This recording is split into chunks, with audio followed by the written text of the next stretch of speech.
Marie de France, une poétesse bretonne du XIIe siècle, racontait dans ses laits l'histoire de deux amants normands. Mais ce lait a été inspiré d'une légende prenant source là où la Seine et l'Andelle s'enlacent. Vous voulez que je vous raconte une légende ?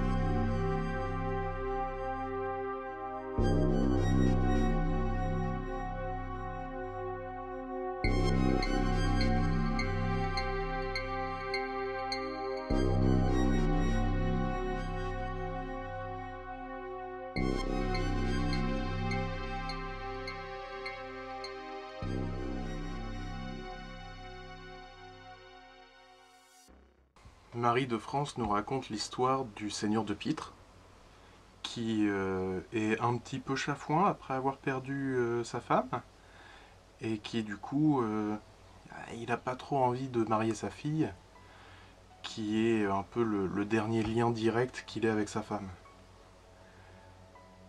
Du coup, comme tout le monde veut qu'il marie sa fille, il a l'idée. Il dit, les gars, ok, vous pouvez épouser ma fille. Par contre, il faut que vous soyez capable de la prendre dans vos bras et l'emmener tout en haut de la colline, qui est là-bas, le truc là, très haut là-bas. Et si vous faites la moindre pause, c'est mort pour vous, vous l'avez pas. C'est un deal comme un autre. Du coup, il y a tous les beaux gosses du quartier qui tentent, et il n'y en a aucun qui réussit. Donc, lui, il est content parce que du coup, on le laisse tranquille, jusqu'à ce que, évidemment, elle tombe amoureuse d'un homme qui est également amoureux d'elle, et il décide de tenter le coup. Mais là, comme elle a envie de l'épouser, elle lui fait préparer un élixir d'endurance. Donc, il commence à monter, et à la moitié du chemin, elle lui propose l'élixir. Sauf que lui, il a une peur, c'est que s'il ralentit au milieu du chemin, les gens pourraient penser, à juste titre, qu'il triche. Donc il décide de continuer, sans la potion. Donc, avec la puissance de son amour, qui est infaillible, il court jusqu'en haut de la colline. Oh, c'est beau. C'est beau. Moi, je suis content, c'est une belle histoire.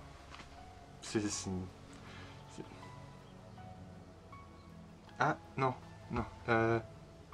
Ah oui, c'est ça. Du coup, il arrive en haut parce qu'il est super amoureux d'elle. Et en fait, l'effort a été tellement dur qu'il meurt.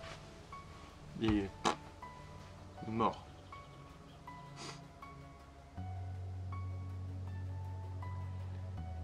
Et du coup, elle, comme elle est triste, elle balance l'élixir du haut de la colline. Ce qui fait que maintenant, encore, là où l'élixir a explosé, il y a plein d'herbes médicinales qui poussent. Et elle est tombée à côté de lui, morte d'un cœur brisé.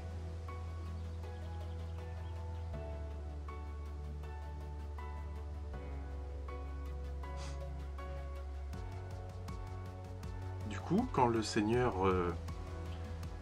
a gravi la colline, parce qu'il commençait à se dire, ça fait longtemps qu'ils sont en haut, ça sent pas très bon cette histoire. Il est tombé sur le spectacle des deux amants morts. Du coup, en repentance, il a décidé de leur faire construire un tombeau de marbre. Et depuis, on nomme cette zone la côte des deux amants.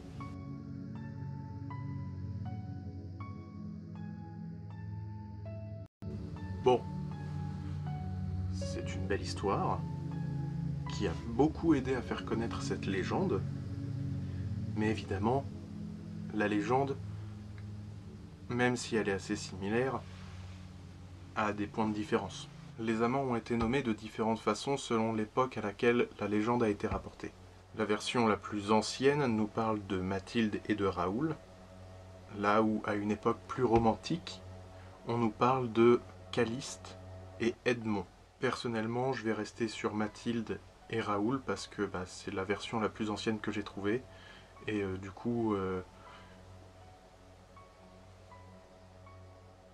Alors, je vais pas vous mentir, la légende d'origine, elle est vachement plus courte.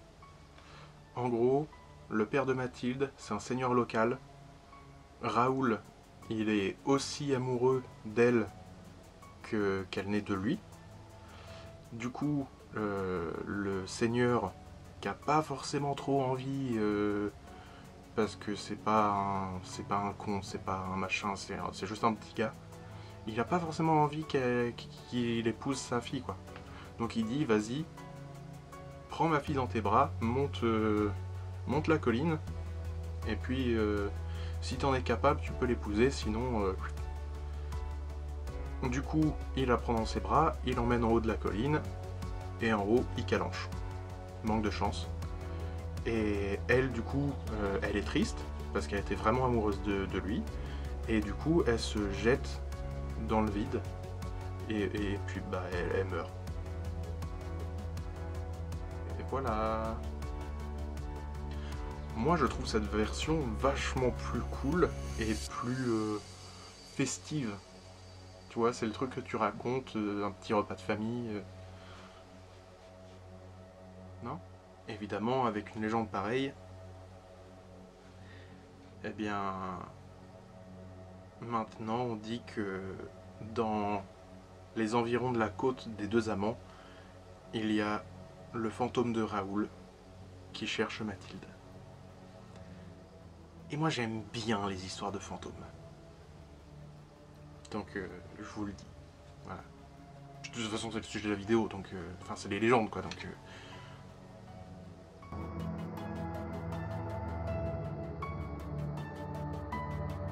le père de Mathilde est censé avoir fait construire en expiation de son péché un prieuré en l'honneur des deux amants, qui serait actuellement le château d'Amfreville sous les monts. Pas facile à retenir comme nom. Qui est du coup appelé le château des deux amants. À l'abbaye de Fontaine-Guérard, il y a un marronnier et un pin qui s'entremêlent, et on dit que c'est censé représenter cette histoire. J'avoue que celle-là, je vous la balance juste parce que cette abbaye, elle a l'air super belle, et j'ai vraiment juste envie de la visiter. Parce que c'est... Enfin, regardez quoi.